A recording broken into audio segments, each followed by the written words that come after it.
Well, the suppression of West Papuan independence and the atrocities carried out.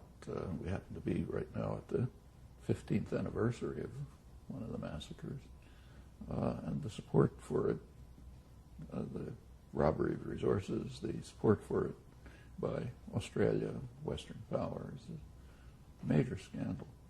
Now, 60 years.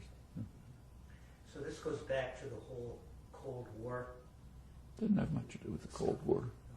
I mean, the Cold War is always a pretext for everything that happened, but it would have been pretty much the same if Russia didn't exist. It was devastated, demolished. Politics really has yet to recover in any serious way. So sure, this West Papua and East Timor, the other case, fall right within that. No Russians. It's being replayed over and over right now, in fact. Well, John Brumbiak tells me time to time. I met John 10 years ago in Amsterdam before his stroke, but even afterwards, in the little that he can speak, he will say things like, Papua finished, culture gone, 20 years, it'll be gone. Now, is that happening? Well, you know. And what is the response of the moral world order to something like this? Unfortunately, what will happen to the actual populations, their culture, their society under this very severe repression with corporate support, the mining, Western support, and so on. The prospects aren't very bright, but you really can't tell. Take, say, East Timor, close analog. What happened there?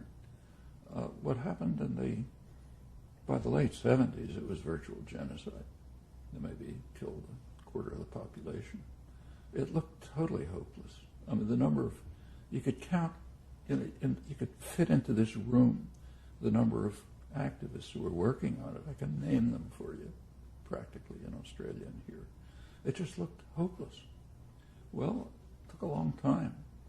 Finally, in 1999, there was another outburst of Indonesian violence and repression. They practically destroyed the capital city, drove a couple 100,000 people into the hills. The U.S. continued to support them, continued. The National Security Advisor for Clinton, Sandy Berger, said, it's not our affair if people carry out massacres and slaughter. We can't do anything about it. We got to continue to support Indonesia. U.S. Military forces were carrying out joint operations with the Indonesian army after all of this happened. Finally, in September 11th, Clinton was at an international conference. There was a lot of international protest at that time. There was also rising domestic protest.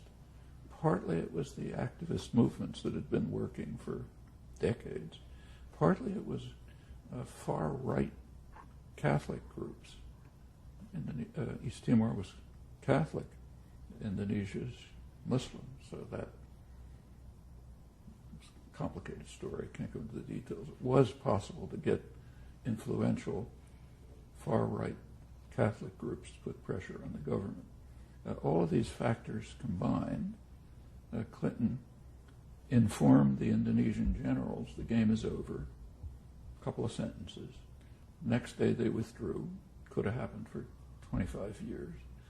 After they withdrew, a UN peacekeeping force, Australian-led peacekeeping force, entered, which was a good thing.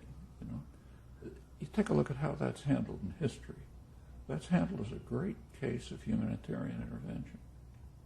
I mean, what it really was an extraordinary scandal. 25 years, the U.S. continued to support the crimes, atrocities, and virtual genocide. They could have stopped it in 1 minute.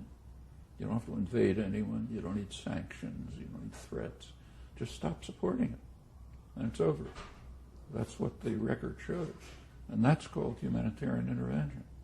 It's a pretty striking story of about intellectual culture. But let's turn to West Papua. Could be the same. West Papua, that I think the West Papuan resistance stands with other cases of resistance to massive terror and oppression as a symbol of the kind of an inspiring symbol of what humans can accomplish.